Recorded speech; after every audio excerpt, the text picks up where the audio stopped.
안녕하세요. 디시백 터보 155강 시작하도록 하겠습니다.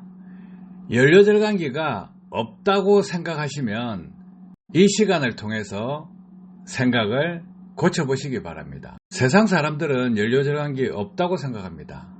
왜 없을까요?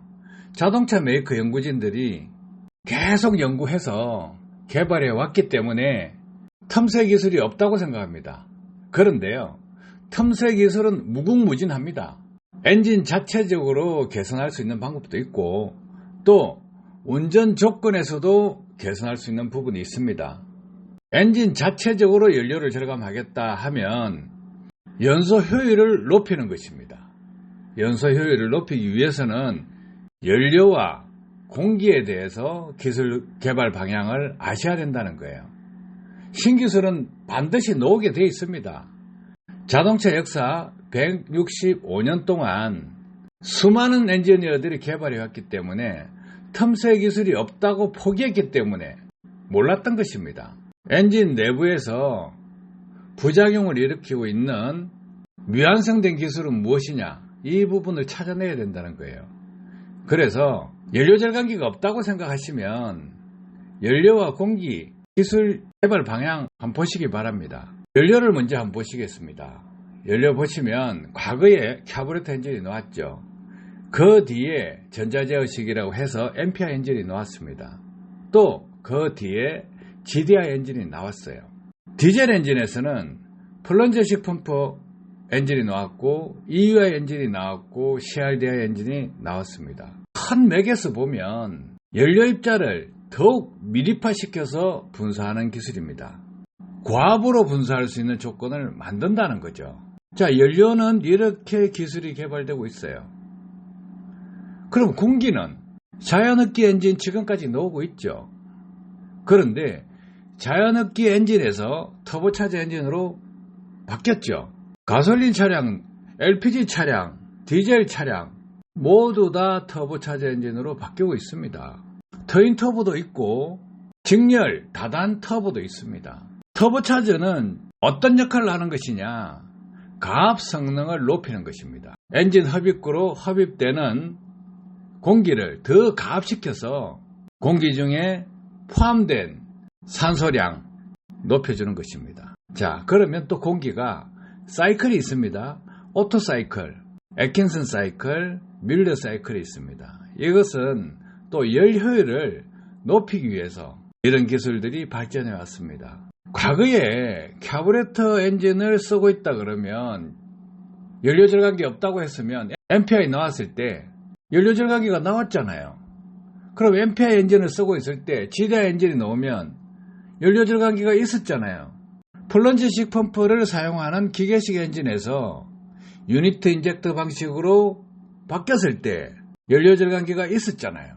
EUI 엔진에서 CRDI 엔진으로 바뀌었을 때 연료절감기가 있었잖아요.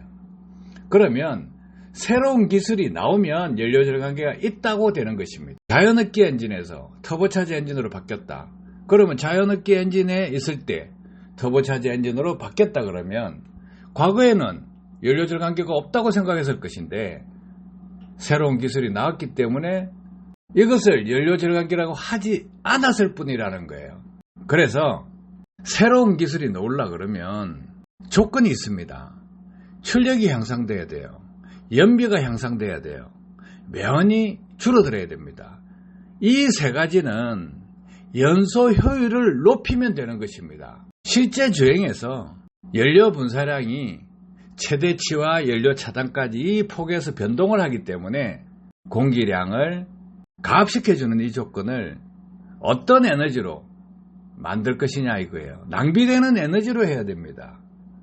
그래서 공기를 가압시켜주기 위해서 엔진에서 발생하고 있는 역류 에너지를 활용해서 그것을 동력원으로 흡기를 가압시키고 배기를 감압시키는 기술이 디시백 터보입니다. 자, 그러면 부작용이 줄어들어야 된다예요.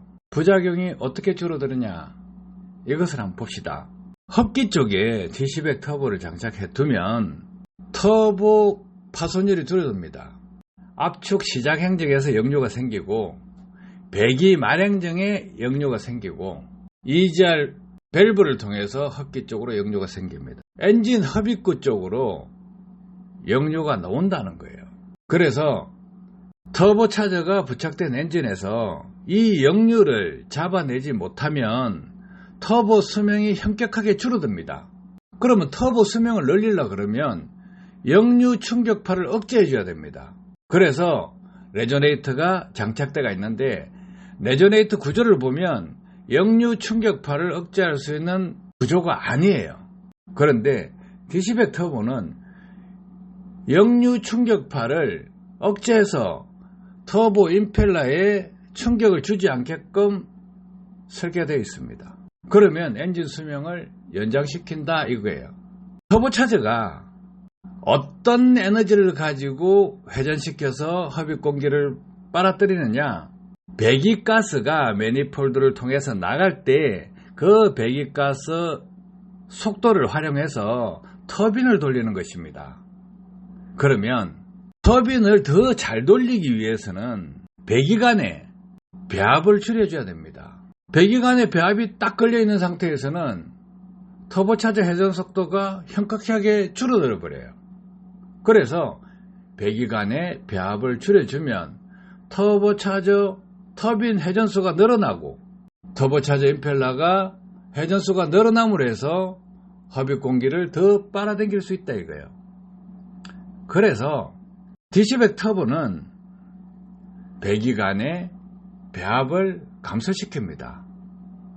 그 배압을 DPF 쪽에는 많이 걸리게 하고 터보차저 쪽에는 적게 걸리게 해서 DPF 연소율을 높여줍니다. 그러면 완벽하죠. 지금까지 역류 에너지를 활용해서 연소율을 높인다고 주장한 사람은 지구상에 없습니다. 디시백 터보가 세계 최초의 원천 기술입니다. 신기술 성립 조건을 만족시키고 있습니다.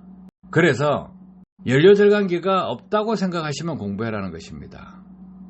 수십 년 전부터 연료절감기라고 해서 사기치는 사람 엄청나게 많았고 지금도 많습니다. 왜? 자동차를 모르는 사람들, 엔진을 모르는 사람들, 현장 경험이 전무한 사람들, 이론도 만들지 못하는 사람들, 이론이 없는 상태에서 주먹구구식으로 하면 결과물이 나올까요? 안 나옵니다. 에너지원을 먼저 찾아야 됩니다. 엔진에 손상을 주고 있는 그 에너지를 찾아서 손상을 주지 않고 긍정적인 플러스 효과가 나오게끔 에너지를 활용해야 된다 이거예요. 어떻게 보면 쉬운 것인데 엔진을 모르는 사람들은 아주 힘들어요. 왜? 남들이 책으로 만들어내지도 않았고 어느 누구도 가르쳐주는 사람이 없었기 때문에 부정하고 싶을 거예요. 그런데 이렇게 기술이 공개되고 있습니다. 새로운 기술을 개발할 때 제일 중요한 게 뭔지 아십니까? 실험할 수 있는 능력이에요. 새로운 기술을 만들어내면 실험을 잘해야 됩니다. 그런데 주먹구구식으로 이론도 없이 하는 사람은 어떻습니까? 실험할 수 있는 능력 자체도 없어요. 왜? 모르니까요. 어떤 조건에서 실험해야 된다. 그 실험 방법도 모르고 실험을 할 수 있는 개척 장비도 개발할 능력도 없고 그렇기 때문에 주먹구구식으로 한다는 거예요. 딸랑 고장 진단기 한 개 꼽아가지고 이렇다 저렇다 그거 아닙니다. 공기 쪽은요 아주 예민해요. 자, 쉽게 생각해서 흡기 센서 그거 하나 봅시다. 흡기 센서가 1000분의 1초 단위로 체크할 수 있습니다. 그런데 공기는 어떨까요? 역류로 나오는 공기 속도는 시속 1500km입니다. 마 1.2입니다. 그러면 1000분의 1초 동안 역류 에너지가 나오는 속도를 감안했을 때 약 40cm 정도 날아갑니다. 그러면 흡기 센서에 지나가는 속도는 1000분의 1초가 아니고 10,000분의 1초로 체크를 해야 된다 이거예요. 그런데 ECU가 그렇게 빠른 속도로 컨트롤 해낼 수 있을까요? 센싱을 할 수 있을까요? 안 되죠. 그래서 큰 흐름에서 유체역학을 이해해야 됩니다. 그런 부분을 현장에서 실험할 수 있는 능력도 가지고 있어야 됩니다. 자, 연료 절감기가 없다고 생각하시면 과거에 수많은 날탱이들, 사기꾼들한테 속았다고 생각하시면 이런 큰 줄기부터 배우시고 DC100 터보가 연료를 건드리는 것이냐 공기를 건드리는 것이냐 이것도 아셔야 된다는 거예요. 자, 연료는 고압으로 분사해서 미리파시켜서 연소율을 높이는 것이고요. 공기는 연소실 안으로 더 많은 공기가 들어갈 수 있도록 가압시킬 수 있는 기술이라는 것입니다. 그래서 DC100 터보는 공기를 더 가압시켜주는 기술입니다. 터보차저로서 해결하지 못하는 그 부분까지 가압시켜주는 기술입니다.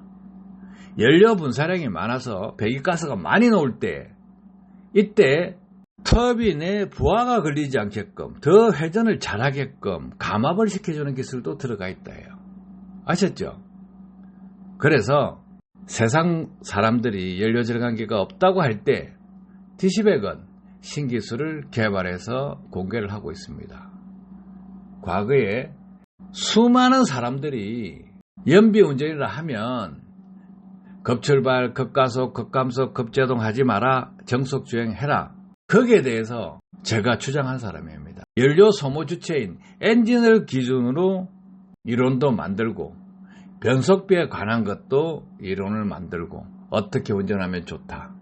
그 이론도 세계 최초로 만든 사람입니다. 자, 이번에는 공기를 가압시키는 기술입니다. 이 기술도 세계 최초로 개발해서 공개하는 것입니다. 연료 절감기 없다고 생각하시면 공부하시면 도움이 될 것입니다. 그리고 자동차를 배운다고 해서 학사, 석사, 박사 과정을 거쳤거나 또 자동차 정비사, 또 기능장, 기술사 과정을 거쳤다 하더라도 큰 축에서 기술이 있다 없다를 찾아내야 되고 또 연료와 공기 이 두 가지 맥락에서 보셔야 된다는 거예요. 공기를 더 가압시켜 줄 수 있는 기술이 있다 하면 효과가 나올 수밖에 없겠죠. 그런데 공기를 더 가압시키기 위해서 어떤 에너지를 쓸 거냐를 알아야 된다는 거예요. 그러면 자동차 엔진에서 부작용이 발생하고 있는 역류 에너지를 동력원으로 해서 가압시켜 주는 것입니다. 이렇게 하기 때문에 혁신 기술이라 할 수 있는 것입니다. 연료 절감기에 많이 속아봤던 분들은 이렇게 큰 축에서 연료, 공기 이 두 축을 가지고 판단해 보시면 줄기를 잡을 수 있을 것입니다. 도움 되셨길 바랍니다. 감사합니다.